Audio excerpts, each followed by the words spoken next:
Everyone. Hello, my wonderful fabulos and fabulous of all ages. I'm so glad you're back for the final chapter of Owl at Home by Arnold Lobel. Okay, and I hope you have your books handy. You should have your books handy by this point. You've watched enough of these videos. Get your book handy so that you can follow along. We're going to look at the pictures and we're going to go back to we're going to start at the beginning. Okay, we're going to talk about the beginning, middle, and end of each of the chapters we've read so far because why not? You have time, and if you like the story, which I'm pretty sure you do, you want to refresh your memory a little bit instead of just turning to the page and trying to read because it gets the whole thing back in your head. Okay, so we had Owl at Home. All right, remember the guest. What was the guest? You know this by even looking at the pictures. The guest was Winter Wind. So the beginning was he invited he invited the wind in, right? And then we get to the meaty part, the middle. Look at the pictures. Oh my gosh, look what all the wind done. It ruined everything. That's the middle. That's the meaty part, okay? And then what happens at the end? What's in the last picture? Owl finally gets to rest after he kicked him out. Okay? You were like, hey, I know this. Strange bumps. You're already thinking about his feet. So looking at the pictures, Owl's in bed and he gets scared of strange bumps. Okay? So I'm looking at the pictures and it looks like the middle of the story is, he's trying to figure out what the strange bumps are. And we're laughing the whole time knowing what they are. He's warm and he's cold. But the middle part is he's trying to figure out what the bumps are. So at the end, we go to the last picture and looking at the pictures of him breaking his bed, he decided to go sleep somewhere else for the night, and that's what he did. All right, so that's the end of chapter 2. Now let's look at the beginning of Tea, Water, Tea. All right, beginning, middle, and end. All I'm doing is looking at the pictures. And some of the words, if I'm not sure, to help bring me back. Okay, so there's Owl. He looks kind of sad. I know the title is Tea, Water, Tea. Oh, that's bringing back some memories already. Okay, so he takes the teapot and then he starts thinking sad things to make tears. And so that's the middle part too. There's kind of two middle parts. The beginning would be really fast. He sat down with the teapot, very sad. The meaty part, the middle is he's crying over, well, I think you have to decide whether it's something crying over, but what makes him sad.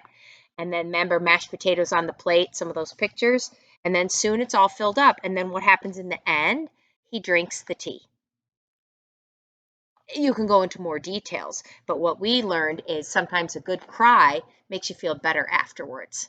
Okay? All right, and then upstairs and downstairs, thank you for sticking with me because this is what we do here. We review too. Upstairs and downstairs, beginning, middle, and end. You're already thinking of that title going, oh, wait. Okay, I remember upstairs and downstairs a little. It had to do with stairs. So there he is at the bottom of the stairs. We're not really sure what's going on, but we can also look at the words now it's coming back to us. Remember, sometimes he's upstairs, sometimes he's downstairs. So can you already think of the problem? Is it coming back to you? Remember, upstairs and downstairs. So in the beginning, he starts getting upset, wondering why can't he be in two places at once, right? I know this is a little trickier. And so then the middle of the book is now he's running around and having such trouble trying to be in two places at once. And we've decided if we think you could be in two places at once. So I'm looking at some pictures. He's still running and running and running. This is the middle of the book. And then what happens at the end? He gives up for now and he sits right in the middle. Now, friends, the last time I read it was with you. And all I did was go through the pages for a minute or so, and it made me remember the story. We've talked about how you have to keep repeating things so that it becomes a habit in your brain, your vocabulary words. Remember, come up with silly sentences about them. It'll help get it in your brain. Do it with your spelling words. Do it with any of the words that we practice during class during the day, and it's going to start sticking in there. All right. And learning coaches, while you may not want it all over your house, you can put certain words like on a sticky note and your kiddos will see it and then they'll start making silly sentences with it and it's going to be stuck in their brain. Right? Okay.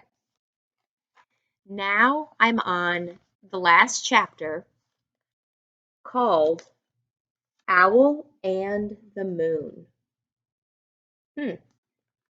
Looks beautiful. Okay, follow along. And look at the pictures. Page 51. One night, Owl went down to the seashore. He sat on a large rock and looked out at the waves. Everything was dark. Then a small tip of the moon came up over the edge of the sea. And I'm showing this for those friends that may not have their book handy, even though you should have your book handy, but not everybody goes to INDLS. Owl watched the moon. It climbed higher and higher into the sky. Soon the whole round moon was shining. Owl sat on the rock and looked up at the moon for a long time. If I'm looking at you, moon, then you must be looking back at me. We must be very good friends. Page 54. The moon did not answer, but Owl said, I will come back and see you again, moon, but I must go home. Owl walked down the path. He looked up at the sky. The moon was still there. It was following him. No, no, moon, said Owl. It is kind of you to light my way, but you must stay up over the sea where you look so fine. Owl walked on a little further. He looked at the night sky again. There was the moon coming right along with him. Dear moon, said Owl, you really must not come home with me. My house is small. You would not fit through the door, and I have nothing to give you for supper.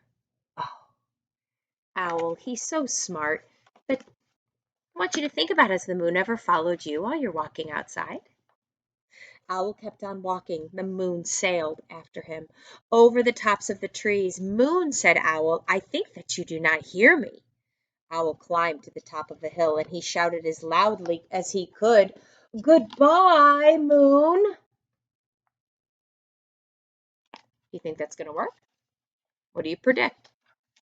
Page 60. The moon went behind some clouds. Owl looked and looked. The moon was gone. It is always a little sad to say goodbye to a friend, said Owl. Owl came home. He put on his pajamas and went to bed. The room was very dark. Owl was feeling sad. Why do you think Owl is feeling sad? What do you think?